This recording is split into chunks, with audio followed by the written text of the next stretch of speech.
მოგესალმებით, მე ვარ თევდორე და ეხლა ხელში მიჭირავს ჩემს მიერ გაკეთებული ლაზური ტრადიციული საკრავი პილილი.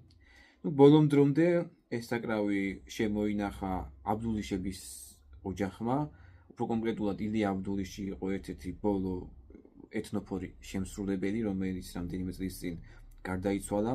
მისი წლების განმავლობაში დაინტერესდნენ სხვა დროს სხვა ეთნომუსიკოლოგები, მაგალითად კახიროსებაში მათ ჩაიწერა, შემდგომ მალხაზ ერქვანიძეც იყო მასთან, ვიქტორია სამსწონაზეც იყო, სხვა ექსპედიციები მოაწყვეს, ჩაიწერეს და ასევე კონსერვატორიაშიც შემონახულია მის მიერ დამზადებული პილილი.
ტრადიციულად ეს იყო წყემსების საკრავი, როგორც ილია აბდულიში იხსენებს, სიმღერასთან ერთადაც სრულდებოდა, თქვა ჯერ დაუკრავდნენ და შემდგომ მღეროდნენ. საინტერესოა მისი ტრადიციული პროპორციები, რომელიც მომიყვა ილია აბდულიშის მოწაფემ ვასო კაკაბაძემ. ესე იგი, ზემოთ იყო 4 თითის დადება, ქვემოთ იყო 3 თითის დადება და 6 თვალი თანაბად დაშორებული დაახლოებით 1 თითის დადებით. ზოგი ეთნომუსიკოლოგი მიიჩნევს, რომ ეს არის ერთგვარი ჭიბონის ტვირისა და ზურნის სინთეზის შედეგად მიღებული საკრავი. მე პირველ რიგში პარალელს გავავლებდი აი ამ მუსიკალურ საკრავთან, რომელიც მართლაც გავს ჭიბონის ერთ სტვირს, რომელსაც ეძახიან სიფსის. თურქეთშია გავრცელებული, თურქეთში ცხოვრების სხვა ხალხში, ძირითადად ზღვისპირა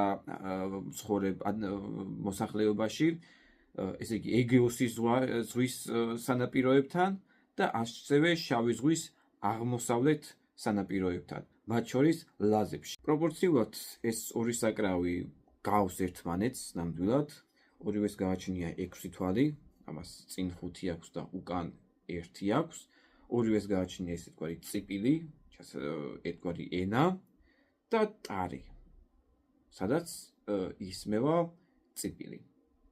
განსხვავება არის პროპორციები, თვლების დაშორებები და სიგრძეები. აქედან გამომდინარე, პილის გააჩნია შედარებით დაბალი ბგერები, ხოლო სიფსის გააჩნია შედარებით მაღალი ბგერები.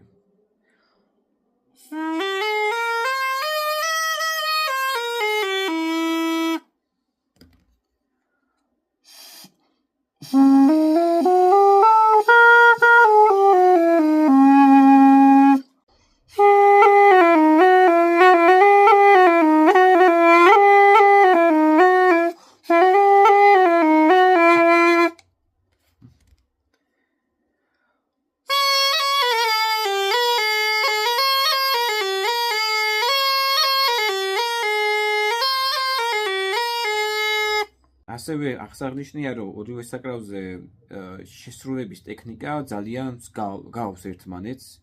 ესეც ბუნებრივია, რადგანაც სტრუქტურა ორივეს და აგებულება ერთი და იგივე გააჩნია თითქმის.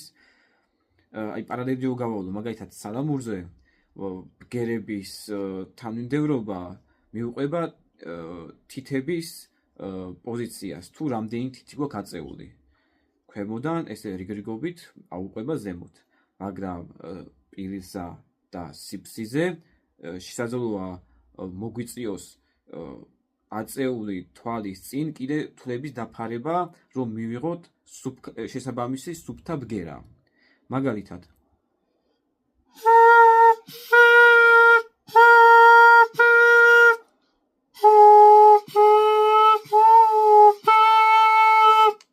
მადლობა ყურადღებისთვის და წარმატებებს გისურვებთ. იმედია საინტერესო გამოვიდა და თუ გსურთ საომავლოდ მეტი საინტერესო ვიდეო ვიხილავთ, გამოიწერეთ ჩემი გვერდი.